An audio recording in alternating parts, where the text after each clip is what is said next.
It's a 127-mile overnight race from Annapolis, Maryland to Norfolk, Virginia. It's a celebration of a race to market from an age that has passed into history, a time when the Chesapeake Bay hosted passenger steamers and was peppered with working boats and pleasure craft, all under sail. This is an invitation to take part in a celebration, an invitation to get out on the bay, strut your stuff, spend time with friends, and put some wind in the sails of your beautiful boat. This is an invitation to join the Great Chesapeake Bay Schooner Race. After more than 35 years, the Schooner Race has decided to add an invitational class for non-schooner boats that would like to join us in the fun. Now, whether you have a schooner or classic vessel that harkens back to that age of sail, we're inviting you to join us. This race runs the length of the bay, and participants encounter all sorts of different conditions. It's challenging, and it's a great deal of fun. From the parade of sail in Baltimore's Inner Harbor, to the crack of the starting cannon off Annapolis, to the early morning finish at Thimble Shoal Light at the mouth of Hampton Roads, this is a race designed to celebrate your rig, whether classic yawl, ketch, sloop, workboat, or schooner. It's a chance to test your skills and enjoy the camaraderie of new friends and old. It's a chance to be part of something big and something meaningful. As an invitational class, the criteria are simple. If you have a vessel, modern or not, which is reminiscent of the age of schooners, you are welcome to join us. In addition, if you or your organization have a mission compatible with ours, promoting awareness of the Chesapeake Bay's heritage and ecology, and or preserving these historic vessels, you'd be welcome to join us too. Applications will be considered by our race committee, and if they feel that your boat or organization would fit our parameters, you're in for a wonderful experience. Join us. Let's get your boat on the line. Or if you know of anyone else who might fit our criteria, send this over to them. Let's keep this great event alive, and let's give back to those who live along our shores. Join us for the Great Chesapeake Bay Schooner Race. It's a ride to remember. To find out more about the race and our mission of supporting not-for-profit organizations on and around the Bay, please visit us at gcbsr.org.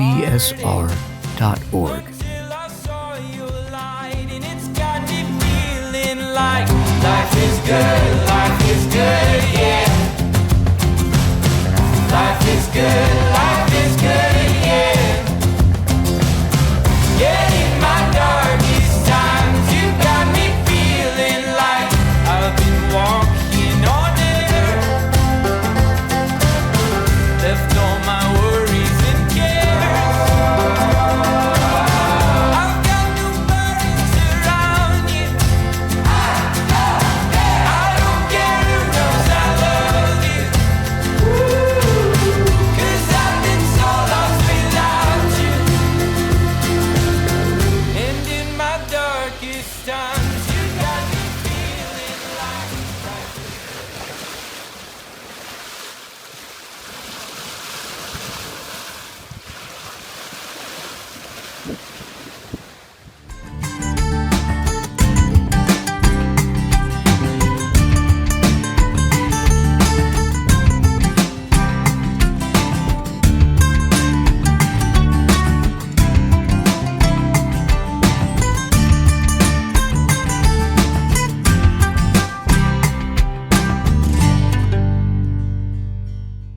Well, good afternoon, everyone. It's great to see you, and thanks for joining us for another episode of Sea Stories. Thank you especially for spending your lunchtime with us. We are connected all the way to France to a very inspirational guy named Jean Zanuttini. And Jean is joining us today from Nantes, France. And we're here to talk about cargo ships and sailing cargo ships in particular. Jean was a merchant marine for a number of years, and this particular idea came to him, and he has managed to make it a reality. And I'd like to welcome you, Jean. Thank you for your time, and bonjour. Bonjour, Duncan. Thank you for inviting me. Wouldn't have missed it. Now, Jean, I know some of your background, our viewers don't, but you spent a little time in the Merchant Marine. And would you tell us just a little bit how this idea came to you and what was your inspiration? Yeah, this project started, in fact, in 2011, so quite a few times. Uh, and we were 9 people at the beginning, teaming for this project, most from the shipping industry, and lots of them were seamen, but not all. And we were dreaming of having the possibility to carry goods in an environmentally friendly way. And we wanted to show that we can use wind propulsion in order to carry goods in an efficient way. But also, we wanted to be industrial and to be at scale, at some sort of scale, and to fit inside logistics. So that was the real stake, the real thing we wanted to do. And in fact, it was not my idea. It was a common idea from all of us, and it is really rooted from our experience on board cargo ships, but also on board the tall ship Belen.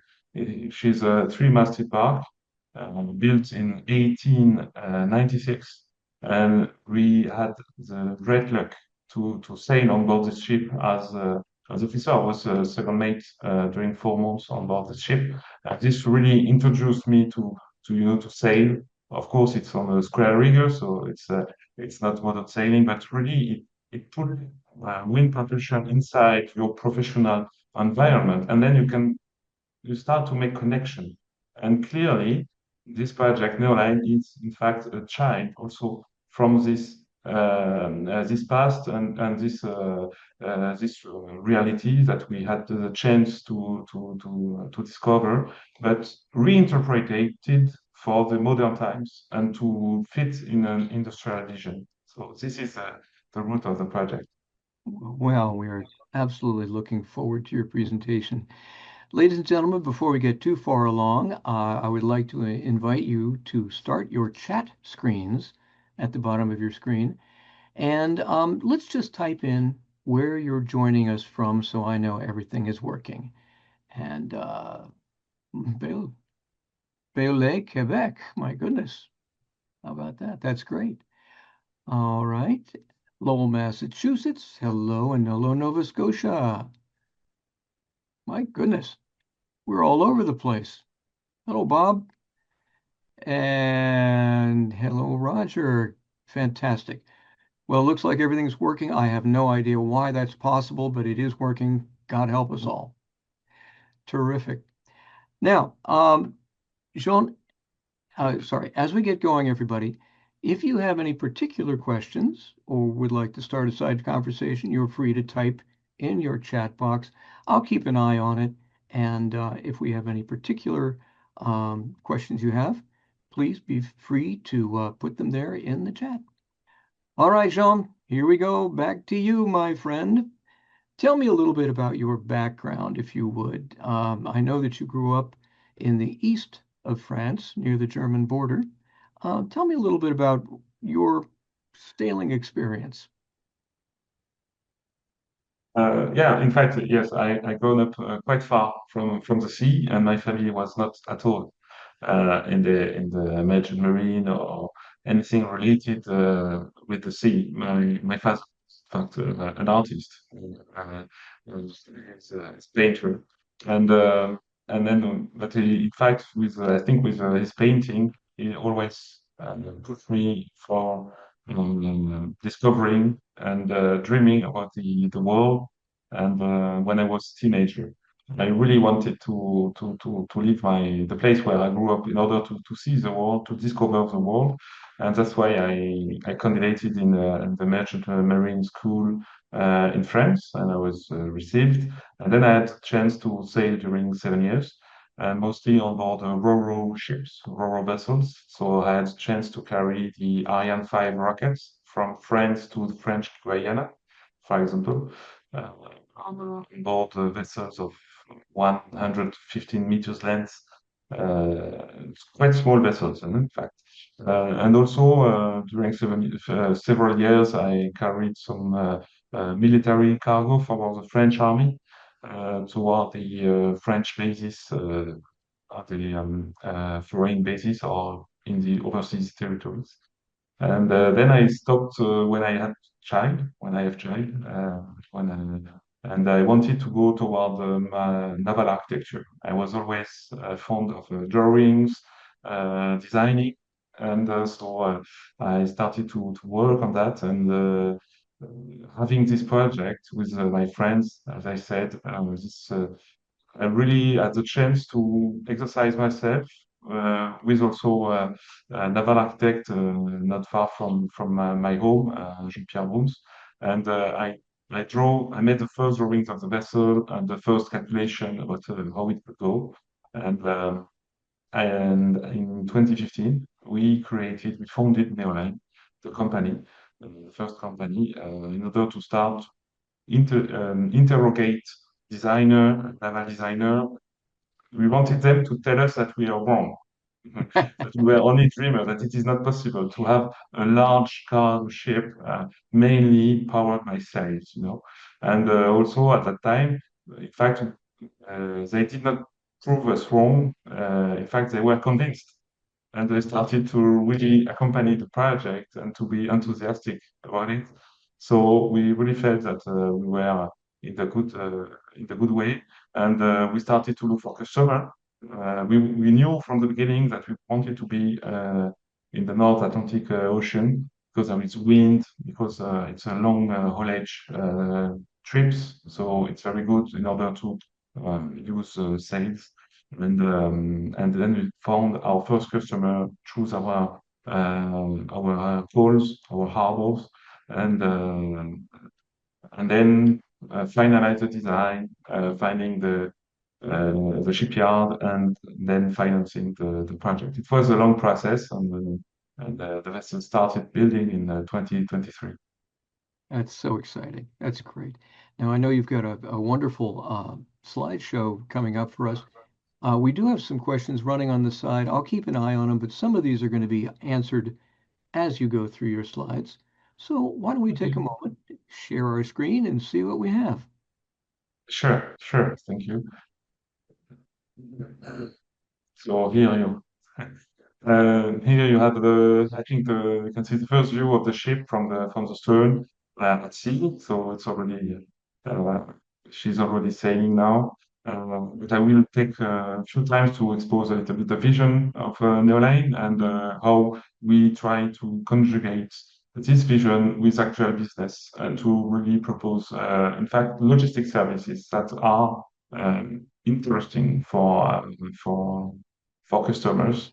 Uh, So our vision is from the beginning to try to combine industrial scale shipping with very low emissions by using wind as a main propulsion system. It is a very big stake, but we are convinced that wind is the most powerful energy, and on board ships, it's possible to directly use wind to pull the vessel which is not the case, for example, the wind turbines where you have to change to transfer the wind energy into electricity and then to use the electricity. On board the ship, you can really transfer the wind power into thrust for the vessel.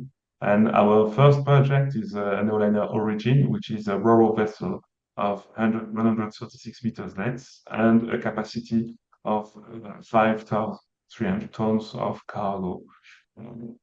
And the aim of this vessel is to be a reliable transport service, but also reducing fuel consumption by 80% compared to comparable size vessels. So it's very ambitious, of course, in terms. It is a hybrid, but with a large portion of sail. So I have some pictures to show you the building of the ship, the different phase of the dreaming come true. In fact, so this first picture, it was on the keel laying day. It was a few months after the steel cutting. Steel cutting was in November 2023. And so this picture was taken in February 2024, where we laid down the first block of the ship on the slipway. The ship was built in Turkey, near Istanbul, in Tuzla, on the shipyard Remke Marine. And here another picture of the hull finished in terms of steel. And you can see a little bit the scale of the vessel when you look at the people, the worker coming into the ship through a passage, which is now blocked, of course. It was not only for the building time. Yeah, it is not a door today. Of course, obviously before painting. And here you have a picture of the vessel on the day of launching. And it was in January 2025, a little bit more than 1 year ago. It was a traditional launch from the slipway. The vessel slides on the stern and hits the water. It was a really, really emotional moment to see this huge construction sliding to the water. She was already weighted about 4,000 tons, and it is really, really impressive. You can recognize the base of the mast of the sails here already installed on the upper deck, and this is a steel base, steel part of the mast. And on the next pictures, this is a picture where the ship is alongside. It was, I think, in April 2025, and it was at the time the installation of the mast. So the vessel has two masts, and you can see on the left the big mast, which is a 66 meters length piece of carbon fiber to be put on top of the ballistro, which is the steel base here. So the 66 meters of carbon are laid down on this base, which is already 10 meters above the upper deck. And the upper deck is already 14 meters above water. So all in all, it is 90 meters of air draft, which is really, really huge. And you can see, you can judge by the size of the people down that it is very monumental, um, monumental thing. So I think Here, this is about 300 feet high total. yeah, yeah. And here you have pictures of the installation of sails at the shipyard, and so you can see the riggers in the mast, and also this gives a little bit a sense of the scale of what is it to build such a massive rigging on this ship. And here you can see the two masts already equipped with the sails. So each mast is equipped with two sails. One jib, which is in fabric, which is rather common, and on the furling jib. It is not Dacron, it is another type of fabric, more durable, and recycle. It can be recycled. And also we have a solid sail, which is a particular sail on the main sail. In fact, is constituted of panels, um, which are folded as you see here, and then are hoisted like a normal sail. But this is semi-rigid panels, carbon frames. Frames are in carbon fiber, and the membrane are in glass fiber. And all in all, each sail is 1,050 square meters. I don't know how much in imperial system, sorry. You are And the forward jib is 430 square meters. So both sails represent roughly 1,500 square meters. And as we have two masts, it is 3,000 square meters in total. And on this picture, you have the vision of the ship at sea with all the sails up. It was during the first sea trial of the vessel. We had very little wind, but it was a good weather for the drones in order to take this type of pictures. Not a good weather to make some speed, but it is really a very nice moment where we tried for the first time the sails. The vessel is not fully finished at that stage because not everything is painted and so on. But Mhm. we could already try the vessel. And Must have been an emotional day. oh yeah, oh yeah. And also tense because a lot of people on board and a lot of things to do to check, but also very emotional. And here you have a picture which can seem odd, but in fact these two masts are tiltable because, of course, with air draft of 90 meters, it is not possible to pass under the bridges. So the mast can tilt 70 degrees in order to reduce the air draft from 90 meters to 42 meters. So she can then really go inside any port, any harbor.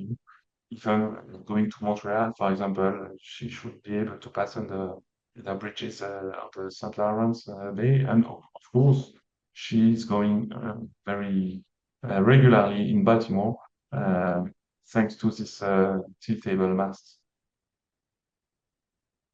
And here is another picture from the top. And you can see the shape of the vessel from the top. Um, Back a little bit to theory. How do we aim to divide by 5 fuel consumption? In fact, we use two main pillars. The first one is efficiency, is reducing energy consumption. And this is done by several ways. But the most impactful way to reduce energy consumption is reducing speed, of course. And on this type of vessel, this length, like coming from 15 knots going to 11 knots, you divide by 2 the need of energy for the same trip. So it's already very good way to reduce impact and to reduce cost as well, of course. And then we aim to use wind propulsion to bring 60 to 70% of the remaining need of energy. And so, of course, we are also using motor engine in order to complement the wind and to arrive on schedule. But we are using sails as the main propulsion and aiming for uh, weather routing. In fact, on every crossing, we are trying to find the best solution, the best track in a simulation in order to get the most energy from the wind as well as arriving on time at the destination. But at the center of all this work um, is the ship captain and deck officers, which have to make this decision of where to go. Should I stay on the direct route, on the autodromic route, or should I alter course in order to look for a hope of having more wind and getting more speed and reducing consumption? And this is a really interesting part, the new part of navigation that is introduced with this type of vessels, because there is always this challenge and this whole option to change the route, to find also the current in order to arrive on time and to save fuel and money by doing that. And for the engines, we have still engines using diesel and also electric. But most of the energy is from diesel at this stage because, of course, it is reliable and easy. Um, It is allowing the ship to go up to 15 knots under engine only, so she can catch up if she is late. And also, she can be autonomous in maneuvering in harbor without using too much bugs. And in the future of projects, then we aim to phase out diesel and going toward hydrogen or other renewable sources. So if Yeah. you, yeah, Don't, let's back up one slide. We had a question about the what we would call a centerboard or a dagger board to stop the yeah, lateral motion. Could you talk about that a little bit? yeah, sure, sure. I can show you here a Ah, little bit bigger. yep. So yes, we have two anti-drift fins. There are two, in fact, on the same frame. So on the side view, you only see one, but in fact there are two on the same frame on the keel part. And these fins are uh, fins of 6 meters length and 2 meters wide. So approximately it's 11 square meters of surface. And so there are two, so 22 square meters. And they have two particularities. They are retractable inside the hull. So when they are deployed, the water draft is close to 12 meters, which is a lot for this type of vessel. So we wanted to retract inside the hull, so the water draft can be reduced about 5.5 meters. So this is also to access to as much harbor as possible. And these anti-drift fins have also the possibility to rotate on their axis in order to have a plus 15, minus 15 degrees of angle of attack compared to the hull direction. So this is very efficient, in fact, because you can generate anti-drifting thrust, anti-drifting force, without actually drifting with the main hull. Just have to angle the drift, and then you create a drag, of course, but you also create anti-drifting force. And so the main hull can stay on course and do not drift too much. And this is very important if you want to go upwind. It is in fact the anti-drift part is very keen in order to be able to go to sail up. So we would like to have a little bit more anti-drift surface. It would really help more, but it is it was the maximum we could do the present technology. Um, and these drifting fins were built in Le Havre in France, the harbor Le Havre. There is a company who made these fins for us.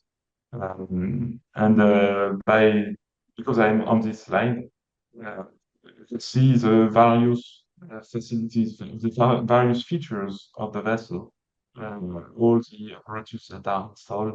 Of course, there are the masts and the restaurant and the sails, and all this were built also in France by the shipyard Chantier de l'Atlantique, which is one of the biggest European shipyard, and it's normally building very large cruise ships.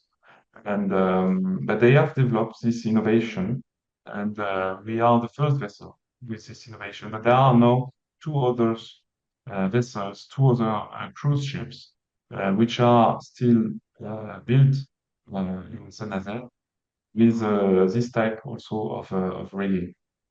And regarding the loading capacity, it is a ro-ro vessel, and the loading is done by the aft door, the aft ramp, like on any ro-ro ship. And the ro-ro vessel is very multi-purpose. You can really receive a large type, different array of goods, in fact. We can have containers, we can have rolling stocks, rolling engines, cars, oversized cargos, even pallets or bags, a lot of things. So it's very, very suitable to have a mix of different type of freight, which is what we wanted. But the particularity of the vessel, it is very unique that the vessel has a very high reach. So we can accommodate cargo up to 9.8 meters high, which is unique on the transatlantic trade, and 12 meters wide. So it's very, very interesting for that. Regarding the auxiliary propulsion, the motor of the engines, it's also, I think, interesting because we have an hybrid solution which combine 3,300 kilowatts diesel engine and 900 kilowatts electric booster. And these two can work on the same shaft, with the same propeller, and they can work together in order to combine their power and to give the maximum power when it needs to be. But we can also use only one or only the other. So if we are under sails, for example, and only need a little boost, a little help from the engine, then we can use only the electric motor from the diesel generator. The diesel generator produces electricity on board, and then we can use that. And for example, with one diesel generator, we can have 300 kilowatts of power on the propeller, and it is very efficient way of complementing sails. So it is, I think, quite interesting. Another feature which is interesting is that we are recovering heat from the engines in order to heat all the vessels.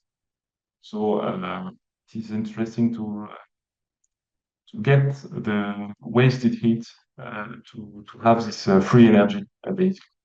And we have really advanced routing system in order to make the weather routing that I was talking about before. Yeah. Here you have the dimension of the vessel in imperial system. So you can also know a little bit these options. The commercial speed is only 11 knots. Even the vessel can go 14 knots under engine. So we keep a margin, keep a reserve in order to capture. And we have the capacity to carry 12 passengers, which is also interesting. So anybody who wants to cross the Atlantic Ocean on a sailing cargo ship can do, and can book crossing with our partner SailCop and sail with us on board this ship. Very nice. Very fun.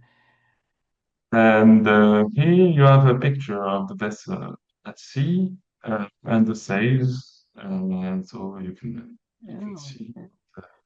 Jean, this might be a good point to take a small commercial break. This will take about a minute. Sure. And if everyone will bear with us, that'll give Jean a chance to have a little drink of water. This is a pitch to ask you to join us at the American Schooner Association. Founded in 1972, the American Schooner Association is dedicated to the history, preservation, and promotion of the schooner rig. You don't need to be a schooner owner to join the organization, just to be interested in these beautiful boats. As time marches forward, the role that schooners played in the history of our country is fading too. Your membership helps support educational programs and provides a base for preserving these vessels. So, join us. It's inexpensive, important, and we'd love to have you along. We'll see you at amschooner.net.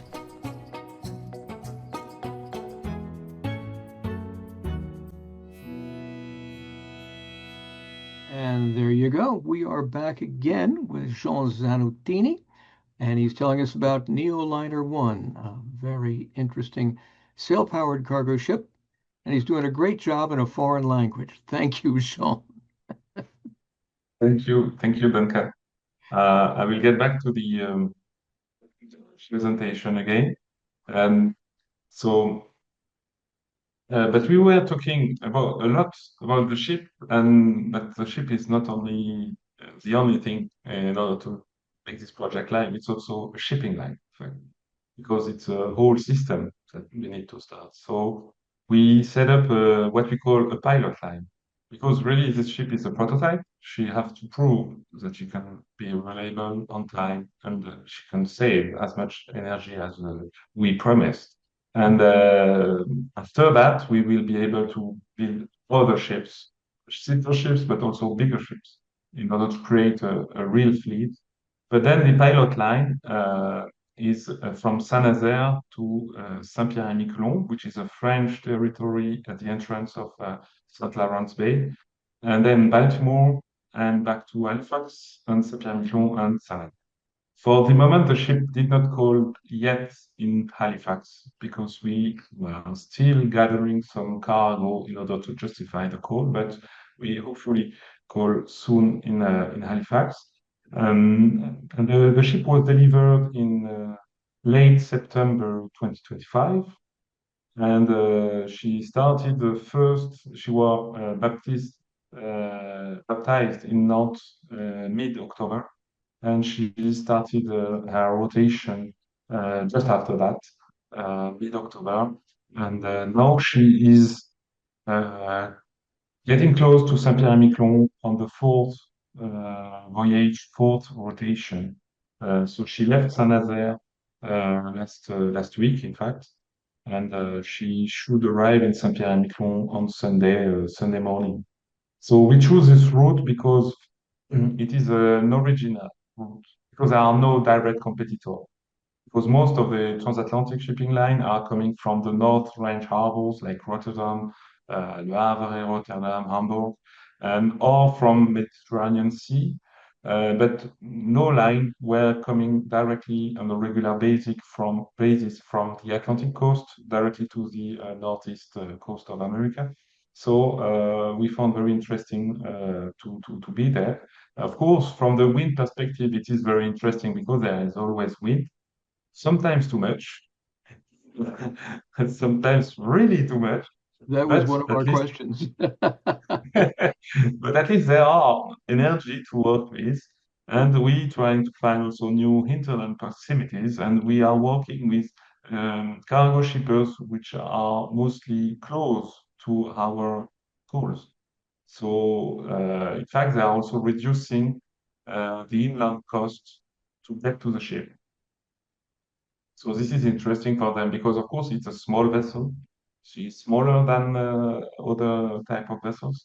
So we are generally a little bit higher in price, but depending on the type of cargo, for example, for the ro cargo, we are fully in line with standard prices.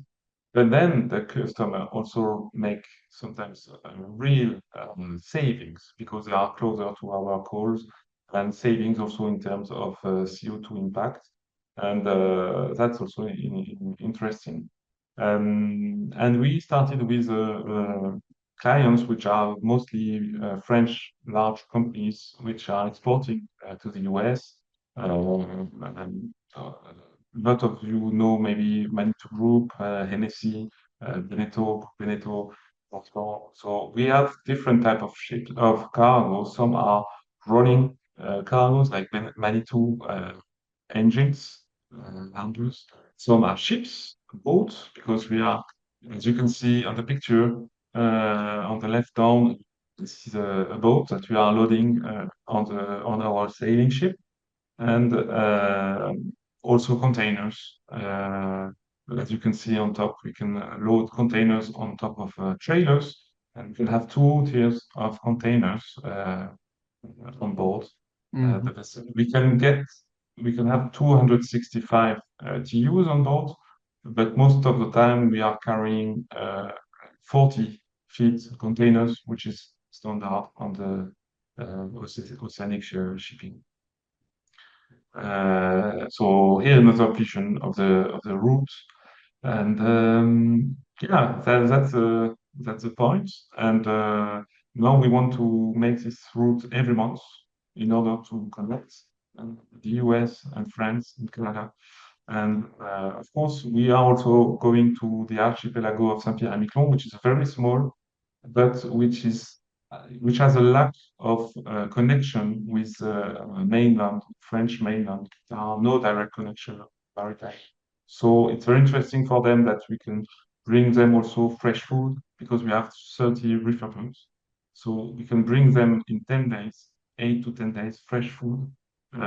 Otherwise, they need 25 days to bring car from the mainland of France.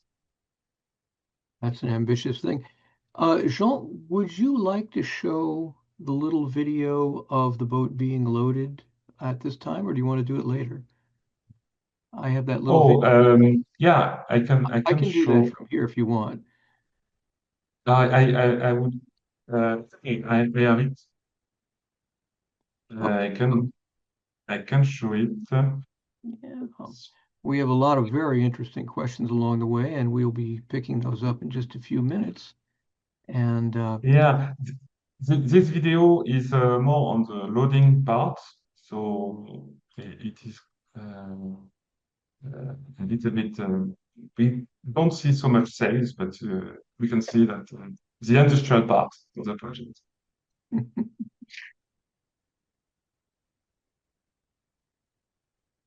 no.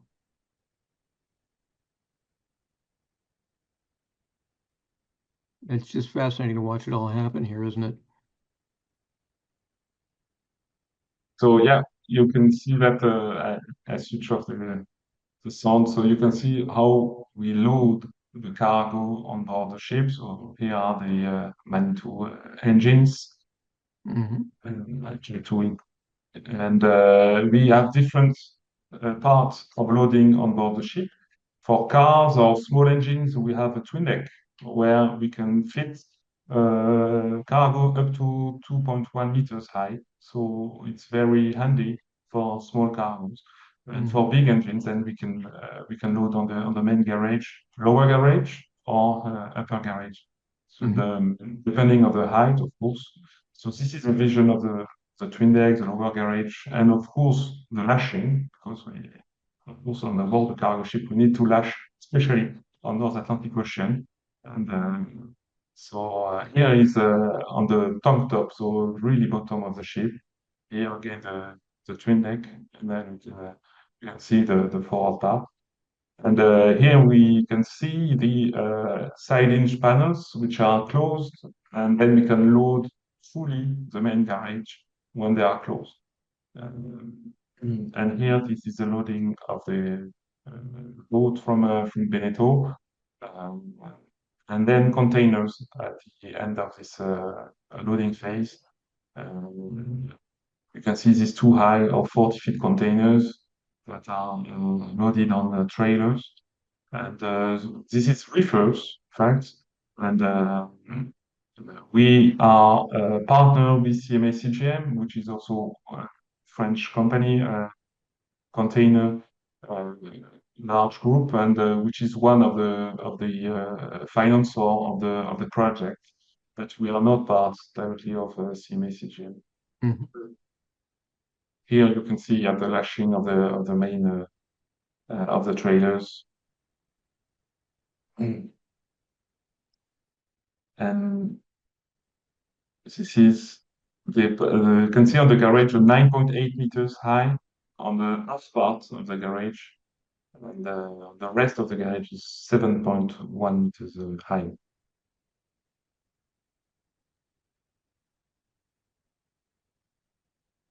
Oh, that's just great. What a wonderful thing to watch. I'm sorry I interrupted your slideshow, but I thought everybody would like to see how it works. Sure, sure. And in fact, it was the end of my slideshow, so I'm Oh, really available to answer a question and to well, give that's some great. details. All right. Sean, if you take a look at your chat, you'll see we have quite a few interesting questions here. And it might be a good place to start while we're looking over. And some of these were answered already. And Yes, one of the questions was about solid sails. What was the process to choose solid sails over more traditional?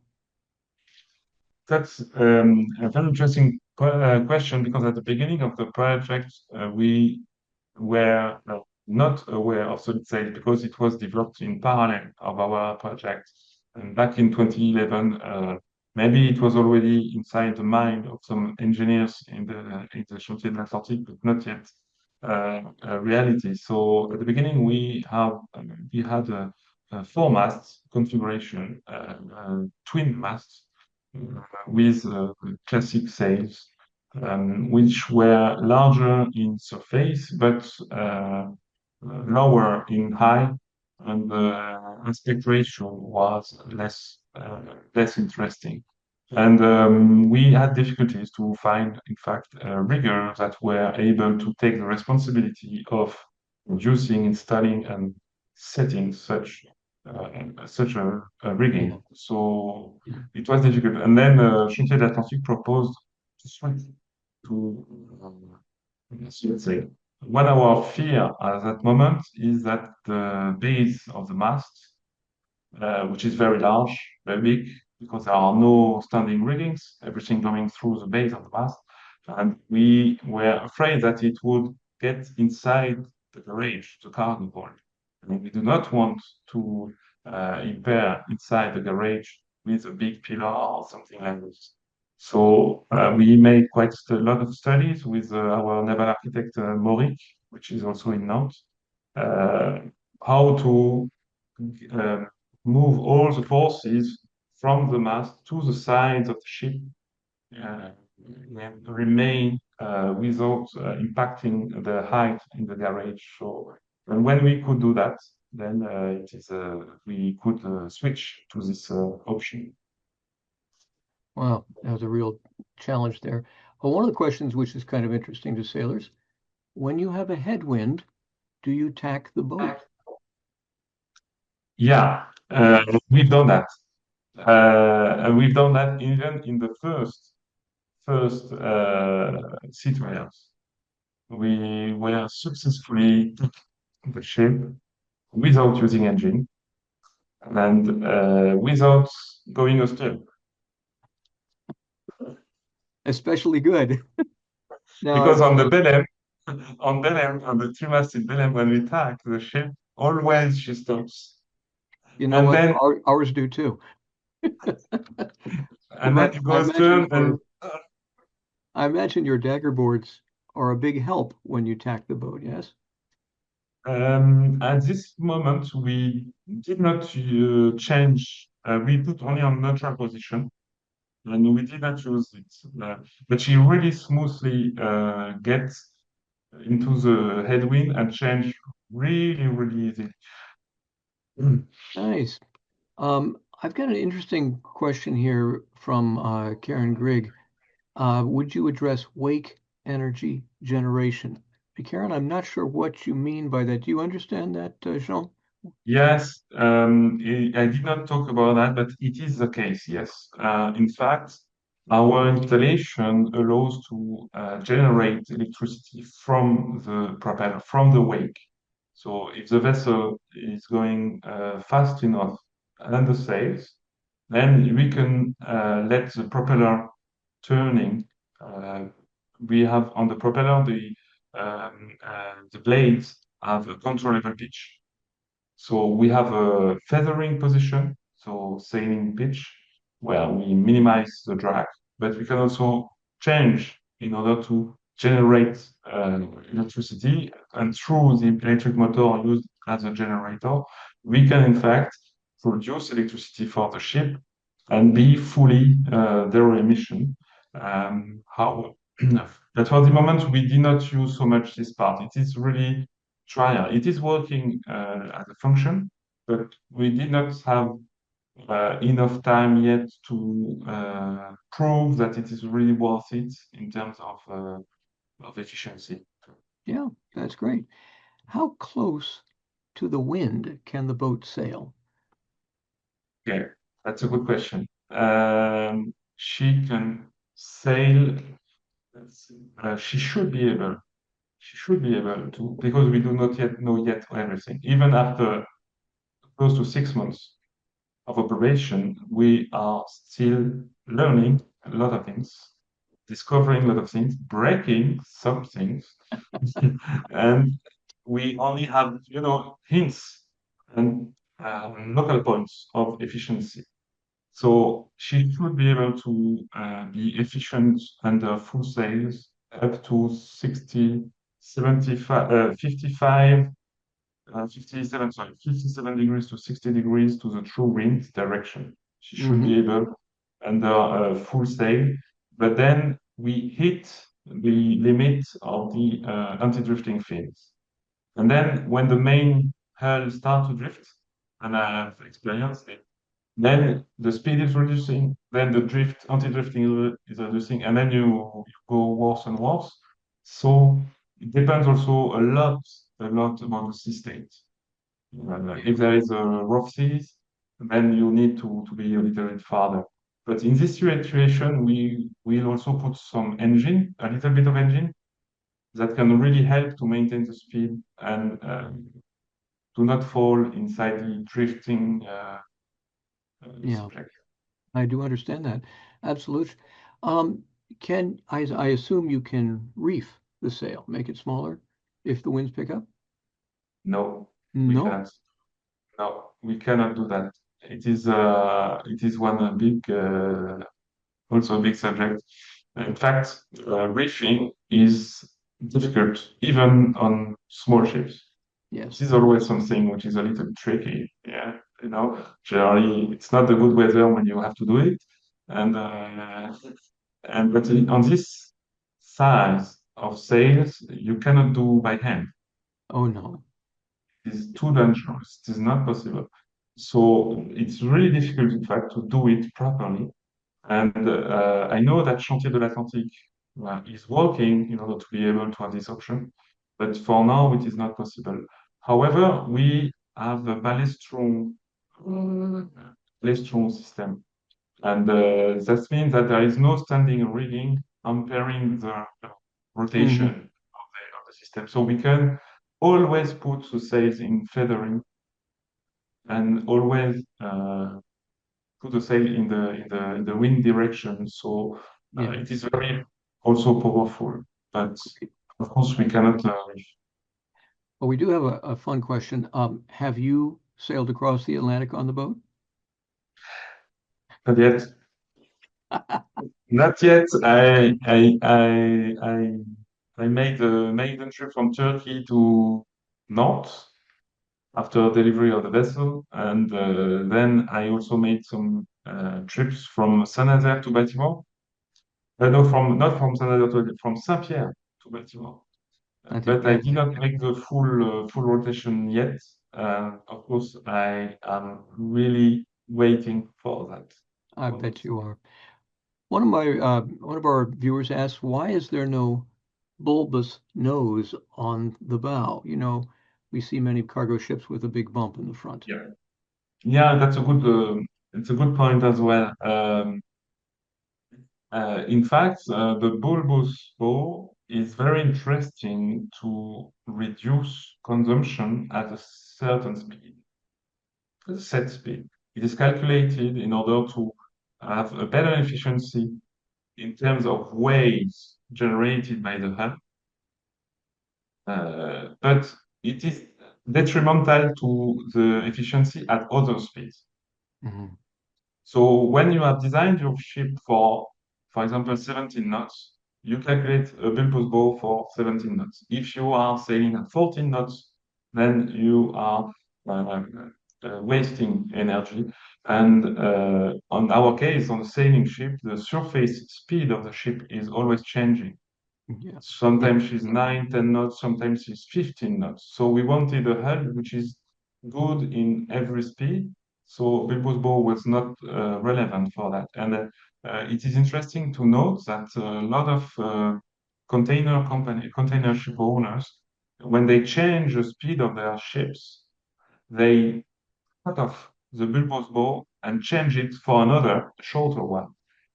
Yeah, yeah, because a lot of ships were designed for 21 knots, 23 knots, but then the bunker prices rises and they had to reduce the speed to 17 knots, and so they put the ship in dry dock and change the purpose.